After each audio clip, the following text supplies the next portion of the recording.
సహోదరులారా, తండ్రులారా, నేనిప్పుడు మీ ఎదుట చెప్పు సమాధానమును ఆలకించుడి. అతడు హెబ్రీ భాషలో మాటలాడుట వారు విని ఎక్కువ నిశ్శబ్దముగా ఉండిరి. అప్పుడతడు ఈలాగు చెప్పసాగెను. నేను కిలికియాలోని తార్సులో పుట్టిన యూదుడను.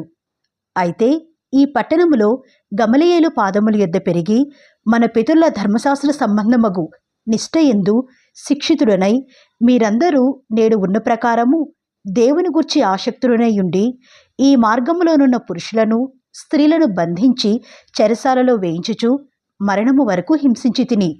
ఇందును గూర్చి ప్రధాన యాజకుడును పెద్దలందరూ నాకు సాక్షులై ఉన్నారు. నేను వారి వలన సహోదరుల ఎద్దుకు పత్రికలు తీసుకొని దమస్కులోని వారిని కూడా బంధించి దండించుటకై యెరూషలేమునకు తేవలనని అక్కడికి వెళ్ళితిని. నేను ప్రయాణము చేయుచు దమస్కునకు సమీపించినప్పుడు మధ్యాహ్న కాలమందు ఆకాశము నుండి గొప్ప వెలుగు అకస్మాత్తుగా నా చుట్టూ ప్రకాశించెను. నేను నేల మీద పడి, సౌలా, సౌలా, నీవెందుకు నన్ను హింసించుచున్నావు అని నాతో ఒక స్వరము పలుకుట వింటిని. అందుకు నేను, ప్రభువా, నీవెవడవని అడిగినప్పుడు ఆయన, నేను నీవు హింసించుచున్న నజరేయుడనగు యేసును అని నాతో చెప్పెను. నాతో కూడా నున్నవారు ఆ వెలుగును చూచిరిగాని నాతో మాటలాడిన వాని స్వరము వారు వినలేదు. అప్పుడు నేను, ప్రభువా, నేనేమి చేయవలను అని అడుగగా, ప్రభువు, నీవు లేచి దమస్కులోనికి వెళ్ళుము, అక్కడ నీవు చేయుటకు నియమింపబడినవన్నీ నీకు చెప్పబడును అని నాతో అనెను. ఆ వెలుగు యొక్క ప్రభావము వలన నేను చూడలేకపోయినందున నాతో కూడా ఉన్నవారు నన్ను నడిపింపగా దమస్కులోనికి వచ్చి తిని. అంతటా ధర్మశాస్త్రము చొప్పున భక్తిపరుడును అక్కడ కాపురమున్న యూదులందరి చేత మంచి పేరు పొందినవాడునైనా అననీయ అను ఒకడు నా ఎద్దుకు వచ్చి నిలిచి, సౌలా, సహోదరా, దృష్టి పొందుము అని నాతో చెప్పగా ఆ గడియలోనే నేను దృష్టి పొంది అతని చూచితిని. అప్పుడతడు, మన పితరుల దేవుడు తన చిత్తమును తెలుసుకునుటకును ఆ నీతిమంతుని చూచుటకును ఆయన నోటి మాట వినుటకును నిన్ను నియమించి ఉన్నాడు. నీవు కన్నవాటిని గూర్చియు విన్నవాటిని గూర్చియు సకల మనుష్యుల ఎదుట ఆయనకు సాక్షివైందువు గనుక నీవు తడవు చేయుట ఎందుకు? లేచి ఆయన నామమును బట్టి ప్రార్థన చేసి బాప్తిస్మము పొంది నీ పాపములను కడిగివేసుకొనుము అని చెప్పెను.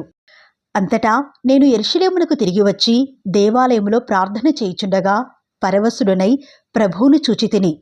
అప్పుడు ఆయన, నీవు త్వరపడి యెరూషలేము విడిచి శీఘ్రముగా వెళ్ళుము, నన్ను గూర్చి నీవిచ్చు సాక్ష్యము వారంగీకరింపరు అని నాతో చెప్పెను. అందుకు నేను, ప్రభువా, ప్రతి సమాజ మందిరములోనూ నీ యందు విశ్వాసముంచు వారిని నేను చెరసాలలో వేయుచు కొట్టుచూనుంటినని వారికి బాగుగా తెలియను. మరియు నీ సాక్షి అయిన స్టెఫను రక్తము చిందింపబడినప్పుడు నేను కూడా దగ్గర నిలిచి అందుకు సమ్మతించి అతని చంపిన వారి వస్త్రములకు కావలియుంటినని చెప్పి తిని. అందుకు ఆయన, వెళ్ళుము, నేను దూరముగా అన్యజనుల యుద్ధకు నిన్ను పంపుదును అని నాతో చెప్పెను. ఈ మాట వరకు అతడు చెప్పినది వారు ఆలకించుచుండిరి. అప్పుడు, ఇటువంటి వాడు బ్రతుకతగడు, భూమి మీద ఉండకుండా వానిని చంపివేయుడి అని కేకలు వేసిరి. వారు కేకలు వేయుచు తమ పైబట్టలు విదిల్చుకొని ఆకాశము తట్టు దుమ్మెత్తి పోయిచుండగా వారతనికి విరోధముగా ఈలాగు కేకలు వేసిన హేతువేమో తెలుసుకునుటకై సహస్రాధిపతి కొరడాలతో అతనిని కొట్టి విమర్శింపవలనని చెప్పి కోటలోనికి తీసుకుని పొండని ఆజ్ఞాపించెను. వారు పౌలును వారులతో కట్టుచున్నప్పుడు అతడు తన దగ్గర నిలిచియున్న శతాధిపతిని చూచి, శిక్ష విధింపకయే రోమీడైన మనిషిని కొరడాలతో కొట్టుటకు మీకు అధికారమున్నదా అని అడిగాను. శతాధిపతి ఆ మాట విని సహస్రాధిపతి యొద్దకు వచ్చి, నీవేమి చేయబోచున్నావు? ఈ మనుష్యుడు రోమీడు సుమి అనెను. అప్పుడు సహస్రాధిపతి వచ్చి అతనిని చూచి, నీవు రోమీడవా? అది నాతో చెప్పుమనగా అతడు, అవును అని చెప్పెను. సహస్రాధిపతి, నేను బహుద్రవ్యమిచ్చి ఈ పౌరత్వము సంపాదించుకొంటిని అనెను. అందుకు పౌలు, నేనైతే పుట్టుకతోనే రోమీడను అనెను. కాబట్టి అతన్ని విమర్శింపబోయిన వారు వెంటనే అతనిని విడిచిపెట్టిరి. మరియు అతడు రోమీడని తెలుసుకున్నప్పుడు అతని బంధించినందుకు సహస్రాధిపతి కూడా భయపడెను. మరునాడు యూదులు అతని మీద మోపిన నేరమేమో తాను నిశ్చయముగా తెలుసుకొనగోరి సహస్రాధిపతి అతని వదిలించి ప్రధాన యాజకులను మహాసభ వారందరూ కూడి రావాలని ఆజ్ఞాపించి పౌలుని తీసుకుని వచ్చి వారెదుట నిలువబెట్టెను.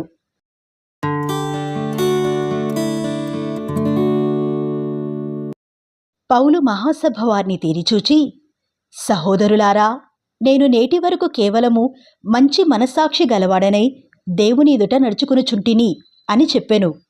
అందుకు ప్రధాన యాజకుడైన అననీయ, అతని నోటి మీద కొట్టుడి అని దగ్గర నిలిచిన్న వారికి ఆజ్ఞాపింపగా, పౌలు అతనిని చూచి, సున్నము కొట్టిన గోడ, దేవుడు నిన్ను కొట్టును. నీవు ధర్మశాస్త్రము చొప్పున నన్ను విమర్శింప కూర్చుండి ధర్మశాస్త్రమునకు విరోధముగా నన్ను కొట్టనాజ్ఞాపించుచున్నావా అనెను. దగ్గర నిలిచిన్నవారు, నీవు దేవుని ప్రధాన యాజకుని దూషించదవా అని అడిగిరి.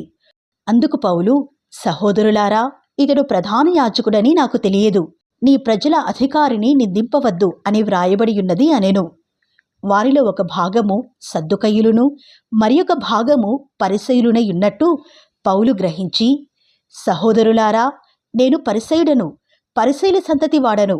మనకున్న నిరీక్షణను గూర్చియు మృతుల పునరుద్ధానమును గూర్చియు నేను విమర్శింపబడుచున్నానని సభలో బిగ్గరగా చెప్పెను. అతడు అలాగు చెప్పినప్పుడు పరిసయ్యులకును సద్దుకయ్యులకును కలహము పుట్టినందున ఆ సమూహము 2 పక్షములు ఆయెను. సద్దుకయ్యులు పునరుద్ధానము లేదనియూ దేవదూత అయినను ఆత్మ అయినను లేదనియూ చెప్పుదురు గాని పరిసయ్యులు రెండునూ కలవని ఒప్పుకుందురు. అప్పుడు పెద్ద గొల్లు పుట్టెను. పరిసయ్యుల పక్షముగా ఉన్న శాస్త్రులలో కొందరు లేచి, ఈ మనుషుని యందు ఏ దోషమును మాకు కనబడలేదు. ఒక ఆత్మ అయినను దేవదూత అయినను అతనితో మాటలాడియుంటే మాటలాడి ఉండవచ్చును అని చెప్పుచూ తగవులాడిరి. కలహం ఎక్కువైనప్పుడు వారు పౌలును చీల్చివేయుదురేమో అని సహస్రాధిపతి భయపడి, మీరు వెళ్ళి వారి మధ్య నుండి అతనిని బలవంతముగా పట్టుకొని కోటలోనికి తీసుకుని రండి అని సైనికులకు ఆజ్ఞాపించెను. ఆ రాత్రి ప్రభువు అతని యొద్ద నిలుచుండి, ధైర్యముగా ఉండుము, యెరూషలేములో నన్ను గూర్చి నీవేలాగు సాక్ష్యమిచ్చితివో అలాగున రోమాలో కూడా సాక్ష్యమియ్యవలసి ఉన్నది అని చెప్పెను. ఉదయమైనప్పుడు యూదులు కట్టుకట్టి తాము పౌలును చంపు వరకు అన్నపానములు పుచ్చుకొనమని ఒట్టు పెట్టుకునిరి. ఈ కుట్రలో చేరిన వారు 40 మంది కంటే ఎక్కువ. వారు ప్రధాన యాజకుల యొద్దకును పెద్దల యొద్దకును వచ్చి, మేము పౌలును చంపు వరకు ఏమీయూ రుచి చూడమని గట్టిగా ఒట్టు పెట్టుకుని ఉన్నాము. కాబట్టి మీరు మహాసభతో కలిసి అతనిని గూర్చి మరి పూర్తిగా విచారించి తెలుసుకొనబోవుచున్నట్టు అతనిని మీ యొద్దకు తీసుకుని రమ్మని సహస్రాధిపతితో మనవి చెయ్యుడి. అతడు దగ్గరకు రాకమునిపే మేమతని చంపుటకు సిద్ధపడి ఉన్నాము అని చెప్పిరి.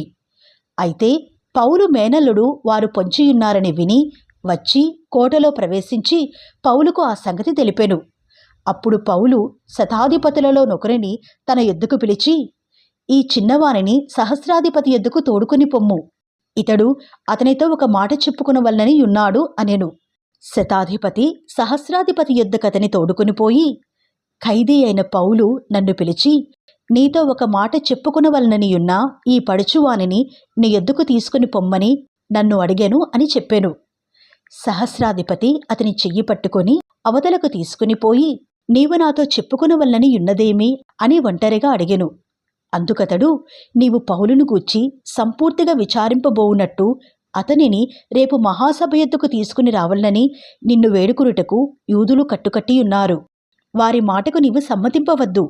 వారిలో 40 మంది కంటే ఎక్కువ మనుష్యులు అతని కొరకు పొంచియున్నారు. వారు అతని చంపు వరకు అన్నపానములు పుచ్చుకొనమని ఒట్టు పెట్టుకుని ఉన్నారు.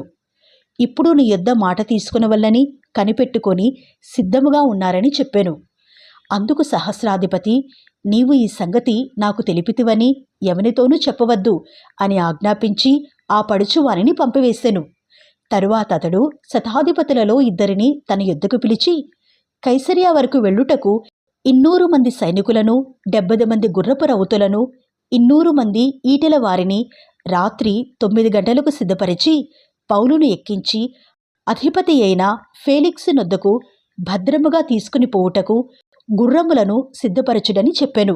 మరియు ఈ ప్రకారముగా ఒక పత్రిక వ్రాసెను. మహాఘనత వహించిన అధిపతి అయిన ఫేలిక్సుకు క్లౌదియా లూసియా వందనములు. యూదులు ఈ మనిషిని పట్టుకుని చంపబోయినప్పుడు అతడు రోమీడని నేను విని సైనికులతో వచ్చి అతనిని తప్పించి తిని, వారు అతని మీద మోపిన నేరమేమో తెలుసుకొను గోరి నేను వారి మహాసభ యొద్దకు అతనిని తీసుకుని వచ్చి తిని, వారు తమ ధర్మశాస్త్రవాదములను గూర్చి అతని మీద నేరము మోపిరేగాని మరణములకైనను బంధకములకైనను తగిన నేరము అతని ఎందేమియూ కనుపరచలేదు. అయితే వారు ఈ మనుషుని మీద కుట్ర చేయనయ్యున్నారని నాకు తెలియవచ్చినందున వెంటనే అతని నీ యొద్దకు పంపించి తిని, నేరము మోపిన వారు కూడా అతని మీద చెప్పవలనని ఉన్న సంగతి నీ ఎదుట చెప్పుకుని ఆజ్ఞాపించి తిని.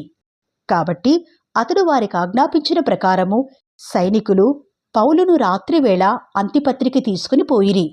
మరునాడు వారతనితో కూడా రౌతులను పంపి తాము కోటకు తిరిగి వచ్చిరి. వారు కైసరికి వచ్చి అధిపతికి ఆ పత్రిక అప్పగించి పౌలును కూడా అతని ఎదుట నిలువబెట్టిరి. అధిపతి ఆ పత్రిక చదివినప్పుడు ఇతడు ఏ ప్రదేశపు వాడని అడిగి అతడు కిలికియా వాడని తెలుసుకొని, నీ మీద నేరము మోపువారు కూడా వచ్చినప్పుడు నీ సంగతి పూర్ణముగా విచారింతును అని చెప్పి హేరోదు అధికార మందిరములో అతనిని కావలి ఎందుంచవల్లని ఆజ్ఞాపించెను.